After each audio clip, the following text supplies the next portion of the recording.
खुदा यसुम मसीह के जलाली और अब्दी नाम में आप सबकी सलामती चाहता हूँ। मेरा नाम पास्टर शहबाज मसीह है और मेरा तल्लुक़ रावलपिंडी से है।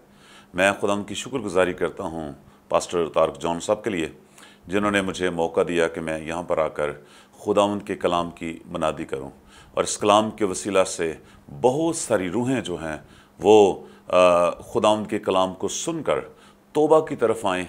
और अखीर ज़माना है और हम आज देखेंगे कि किस तरह अखीर ज़माना में हम खुदा के कलाम को फैला सकते हैं और किस तरह अपनी ज़िंदगी जो है वो बसर कर सकते हैं। आइए मेरे साथ खुदा के ज़िंदा और मुक़द्दस कलाम में से देखते हैं पौलुस रसूल का ख़त रोमियो की कलीसिया के नाम, और इसका बाब नंबर 8 है और इसकी आयत नंबर 12 मैं आपके सामने पढ़ूंगा। खुदा के कलाम में यूँ लिखा है, बस ए भाइयों, हम कर्जदार तो हैं मगर जिस्म के नहीं, कि जिस्म के मुताबिक ज़िंदगी गुजारें, क्योंकि अगर तुम जिस्म के मुताबिक ज़िंदगी गुजारोगे तो ज़रूर मरोगे, और अगर रूह से बदन के कामों को नेस्त व नबूद करोगे तो जीते रहोगे। इसलिए कि जितने खुदा की रूह की हदायत से चलते हैं वही खुदा के बेटे हैं। खुदा में इस कलाम के वसीला से बरकत बख्शे। मेरे अज़ीज़ों, इस हवाले के अंदर पहली आयत में 2 हिस्से हैं और पहले हिस्से में खुदा का बंदा पौलुस रसूल बयान करता है, बस ए भाइयों, हम कर्जदार तो हैं। क्या आप जानते हैं कि हम किसके कर्जदार हैं? सबसे पहले खुदा बाप के, और उसके बाद उसके बेटे खुदावंद यस्सु अल मसीह के, और उसके बाद रूहुल कुदस के, जो अब तक हमें उस रूहानी सफ़र की तरफ गामज़न किए हुए हैं। हम पाक रूह के वसीला से हम उन कामों को देखते हैं, और बेटे ने मेरे लिए, पूरी दुनिया के लिए अपनी जान की कुर्बानी दी, इसलिए हम उसके शुक्रगुजार हैं। और इसके बाद खुदा बाप के, जिसका ये सारा मंसूबा है कि वो बनीनो इंसान के लिए ये सारा मंसूबा तैयार करे। इस पहले हिस्से में, इस आयत में हम देखते हैं कि खुदा का बंदा बयान करता है कि हम कर्जदार तो हैं, हम खुदा बाप के कर्जदार हैं, हम रूहुल कुदस के कर्जदार हैं, हम खुदा के बेटे के कर्जदार हैं, लेकिन इस जिस्म के कर्जदार नहीं हैं। और मोस्टली, ज़्यादातर हम अपने बदन के मुताबिक, जिस्म के मुताबिक ज़िंदगी गुजारते हैं। और जब जिस्म के मुताबिक ज़िंदगी गुजारते हैं तो खुदा का कलाम बयान करता है, क्योंकि अगर तुम जिस्म के मुताबिक ज़िंदगी गुजारोगे तो ज़रूर मरोगे। ये मौत जिस्मानी मौत नहीं है, ये मौत वो अबदी मौत है, यानी मसीह से जुदाई है। जहां अबलीस है वहां पर उसके लोग, उसके फरिश्ते जो आसमान से गिराए गए, वो भी वहां पर होंगे। अगर हम इस जिस्म के मुताबिक जिंदगी गुजारते हैं, जिस्म के मुताबिक जिंदगी गुजारना क्या है? बाइबल मुकद्दस में एक और हवाला है जो मैं आपके सामने पढ़ना चाहता हूं। जिस्म के काम, जिस्म के काम क्या है? जिस्म हमें किस तरफ लेकर जाएगा? आइए देखिए, अगर आप जिस्म के मुताबिक ज़िंदगी गुजारते हैं तो इस हवाले को ज़रूर आप पढ़ें और गौर करें कि अगर मैं जिस्म के मुताबिक ज़िंदगी गुजारता हूं तो मैं उस अबदी हलाकत में जाऊंगा। आइए मेरे साथ गलतियों 5 बाब उसकी 19 आयत को पढ़ते हैं खुदा के कलाम में से। और वहां पर लिखा है बाइबल मुकद्दस में 5वां बाब और उसकी 19वीं आयत में मैं आपके सामने पढ़ना चाहता हूं।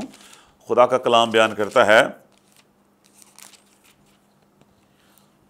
अब जिस्म के काम तो जाहिर हैं, जिस्म के काम तो जाहिर हैं।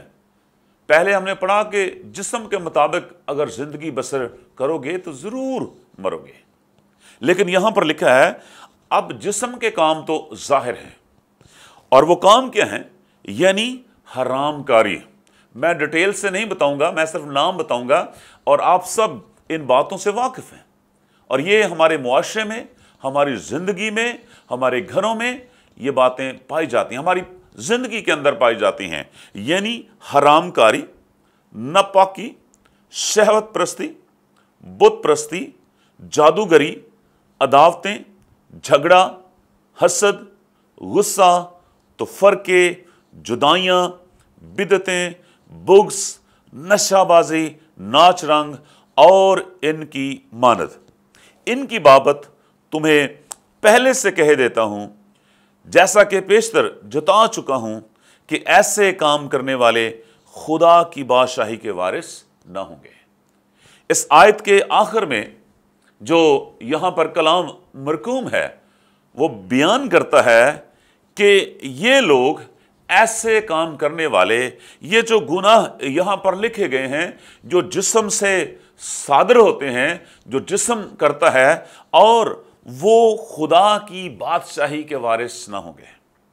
वहां पर भी, उस हवाले के अंदर भी हमने इस बात को पढ़ा है, क्योंकि अगर तुम जिस्म के मुताबिक जिंदगी गुजारोगे तो जरूर मरोगे। अगर हम जिस्मानी मिसाल देखें, जो लोग भट्टों पर काम करते हैं वो मकरूज हैं, उनके खानदान के खानदान मकरूज होते हैं, उनके बच्चों पर उनका अपना इख्तियार नहीं होता। अगर बाप मर जाता है तो बच्चे उसकी जगह वो सारे काम करते हैं, क्योंकि उस मालिक का उनके खाते में पैसे लिखे होते हैं और फिर वहां से भाग नहीं सकते, वो वहां फंसे हुए हैं। अगर हम जिस्म के मुताबिक जिंदगी गुजारते हैं तो हम निकल नहीं सकते, हमें निकलना है, और खुदा का पाक रूह हमें वहां से निकालता है। ये जो बदन है, इसके अंदर दो चीजें हैं, एक रूह है और एक बदन है। बदन जो है, जिस्म जो है, ये हमें गुनाह की तरफ रागब करता है, लेकिन जो रूह है वो हमें खुदा की तरफ रागब। ये दोनों अपोजिट हैं, लेकिन खुदा ने रूह को हमारे अंदर भेजा ताकि हम इस रूह के वसीला से, जो खुदा का पाक रूह है, उसके वसीला से हम इन कामों को, जो जिस्म के काम हैं, हम नेस्त और नाबूद करें। लिखा है, अगर रूह से बदन के कामों को नेस्त और नाबूद करोगे तो जीते रहोगे। ये जीना जिस्मानी जीना नहीं, ये जीना मसीह के साथ अबदी जिंदगी है। और अगर आप मसीह के साथ इस जमीन पर जिंदगी गुजारते हैं, आप कलाम पढ़ते हैं, आप दुआ करते हैं, आप रफ़ाकत रखते हैं, आप खुदा के साथ चलते हैं, तो यकीनन आप जीते रहोगे। जिस्मानी कामों से मुराद ये नहीं है कि आप काम ना करें, जिस्मानी कामों से ये मुराद नहीं है कि आप लोगों से ना मिलें, जिस्मानी कामों से मुराद ये नहीं है कि आप खाना ना खाएं, आप बाहर ना जाएं। जिस्मानी काम मैंने आपको उस हवाले में गलतियों 5 बाब उसकी 19 आयत में बताया है। शायद आप ये कहें, हम हरामकार नहीं हैं, हम ज़नाकार नहीं हैं, शायद हम फलां नहीं हैं, फलां मेरे अंदर गुनाह नहीं है, लेकिन फिर भी हमें अपना एनालिसिस हर रोज़ करने की ज़रूरत है। हमें हर रोज़ अपने आप को देखने की ज़रूरत है कि मेरे अंदर कोई ऐसी बात नहीं। खुदा का बंदा दाऊद कहता है, ऐ खुदावंद मुझे जांच और मेरी पड़ताल कर कि मुझ में कोई बुरी रवश तो नहीं है।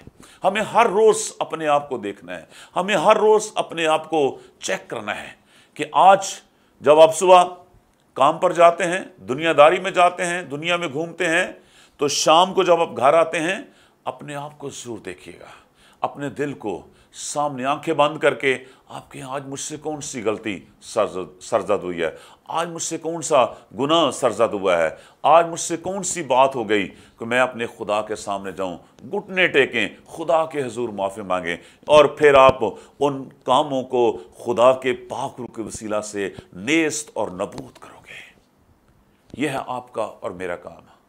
अगर हम ये काम करते हैं तो जो चीज़ हर रोज़ चेक की जाती है वो परफेक्ट होती जाती है। लेकिन अगर हम चेक अपने आप को नहीं करते, अगर हम गुनाह में चले जाते हैं और फिर वापस नहीं आते, तो ये ज़िंदगी भी तबाह व बर्बाद है और आने वाली ज़िंदगी भी खुदा से दूर है। मैं आपको एक और मिसाल देता हूँ। हाथी शायद 4 साल के बाद एक बच्चा पैदा करता है। लेकिन मच्छर 1 मिनट में हजारों बच्चे वो देता है। और इसका क्या मतलब है? बड़ा गुनाह शायद हमने कहा कत्ल नहीं किया, किसी का डाका नहीं डाला, लेकिन छोटे छोटे गुनाह, बुग़्ज़, हसद, ऐसे मैं आपको पढ़ना चाहता हूं कैसे कैसे गुनाह जो हम हर रोज करते हैं, हम अदावत रखते हैं। तो मैं बता रहा था अजीजों आपको कि बुग़्ज़ और झगड़ा, हसद, गुस्सा, तो फर्के, जुदाइयां, बिदतें हर रोज हमारे खानदानों में, हमारी पर्सनल लाइफ में ये गुनाह जन्म लेता है और लेता रहता है। और हसद जो है और बुग़्ज़ जो है, और मैंने ईमानदारों की ज़िंदगी में भी ये बातें देखी हैं, वो भी इन गुनाहों में से गुजरते हैं, लेकिन एहसास पैदा नहीं होता कि ये गुनाह जो छोटे छोटे गुनाह हैं दीमक की तरह हमें अंदर से खोखले करते जाते हैं, और हम परवाह नहीं करते। झूठ और ये बहुत सारे ऐसे गुनाह हैं जिनकी हम परवाह ना करते हुए, और ये गुनाह हम अपने अंदर इनहेल करते रहते हैं, अपने अंदर लेते रहते हैं, और ये हमारे अंदर आकर हमें बर्बाद करते हैं, हमें खुदा से दूर करते हैं। और शायद हम समझते हैं कि कोई फ़र्क नहीं पड़ता, हम लोगों के सामने एक बनावटी मसीही बनते हैं, लेकिन खुदा हमें अंदर से जानता है, और ये गुनाह हमारे अंदर से उस मच्छर की तरह ये बहुत ज़्यादा हमें खुदा से दूर कर देता है। और मैं आपको बताना चाहता हूँ, जितने भी गुनाह यहाँ पर लिखे हैं जो जिस्म करता है, लिखा है कि इनमें से कोई भी करने वाला खुदा की बादशाही का वारिस ना होगा। तो हमें हर रोज़ इन जरासीमों को मारना है, और वो खुदा का पाक रूह है जिसके वसीला से आप इन गुनाहों पर गालिब आ सकते हैं, आप इनको छोड़ सकते हैं। लिखा है कि तुम रूहुल कुदस के वसीला से, बाइबल मुकद्दस में लिखा है कि तुम रूहुल कुदस के वसीला से क्या कर सकते हो? इन गुनाहों को नेस्त और नबूद कर सकते हो, तुम इनको ख़त्म कर सकते हो। और ये खुदा का पाक रूह है जो इन गुनाहों को हमारी ज़िंदगी से ख़त्म कर सकता है। तो मेरे अज़ीज़ों, खुदा के पाक रूह को हमें मौका देना है, और उसमें ना रहें कि ये बड़े बड़े गुनाह जो हैं हम नहीं करते, लेकिन ये छोटे छोटे गुनाह जो हैं हमारी ज़िंदगियों में पाए जाते हैं। हमें इन गुनाहों को अपनी ज़िंदगी से निकालने की ज़रूरत है। और खुदा का कलाम बयान करता है, अगर हम ये सब कुछ करते हैं, अगर हम नेस्त और नबूद करते हैं, तो हम अपनी कुव्वत से नहीं कर सकते, लेकिन हम खुदा के पाक रूह को हम कहते हैं, ऐ खुदाई पाक रूह, मेरी ज़िंदगी में मेरे जो गुनाह हैं, आज मैंने ये गुनाह किया, आज मैंने ये गुनाह किए, मेरी ज़िंदगी से निकाल, ताकि मैं तेरे लायक ठहर सकूं। और आखिरी आयत में लिखा है, इसलिए कि जितने खुदा की रूह की हदायत से चलते हैं। खुदा की रूह की हदायत क्या है? और उसके नीचे 22वें आयत में लिखा है, मगर रूह का फल मोहब्बत, खुशी, इत्मीनान, तहम्मुल, मेहरबानी, नेकी, ईमानदारी, हिलम और परहेज़गारी है। ऐसे कामों की कोई शरीयत मुखालिफ नहीं है, बल्कि लिखा है, जो मसीह यीशु के हैं उन्होंने जिस्म को उसकी रगबतों और ख्वाहिशों समेत सलीब पर खींच दिया है। कितनी बाबरकत बात है, बाइस से कि हम खुदा के पाक रूह के उस फल से, जो रूह का फल है, हम उससे भर जाएं। और वो कैसे भरेंगे? लिखा, जितने खुदा की रूह की हदायत से चलते हैं वो सब खुदा के बेटे हैं। और खुदा के बेटे जो हैं वो रूहुल कुदस से मामूर हैं, और फिर अंदर से रूह का फल पैदा होता है, और वो इन तमाम कामों को जो जिस्म के काम हैं उनको ख़त्म करेंगे। मेरे अज़ीज़ों, मेरा ईमान है कि आपने इस कलाम को सुनकर ज़रूर अपनी ज़िंदगी पर गौर किया है, और मेरा ईमान है कि आप ज़रूर उन कामों को खुदा के पाक रूह के वसीला से ख़त्म करेंगे और खुदा के साथ चलेंगे। अगर ये गुनाह हमारी ज़िंदगी में जन्म लेते रहे, और आजकल गुनाह का बोलबाला है, दुनिया गुनाह की तरफ जा रही है, चर्च लीडरशिप गुनाह की तरफ बढ़ रही है, सो हमें इन बातों को अपनी ज़िंदगी से निकालना है और अपने आप को परखना है, जांचना है। جو میں نے شروع میں بات کی کہ خدا کا بندہ داؤد کہتا ہے اے خداوند مجھے جانچ اور میری پڑتال کر کہ مجھ میں کوئی بری روش نہ ہو۔ ہمیں ہر روز اپنے آپ کو جانچنا ہے۔ خداوند ہمیں آج کے کلام کے وسیلہ سے برکت دے۔ خداوند آپ سب کو برکت دے۔ God bless you all.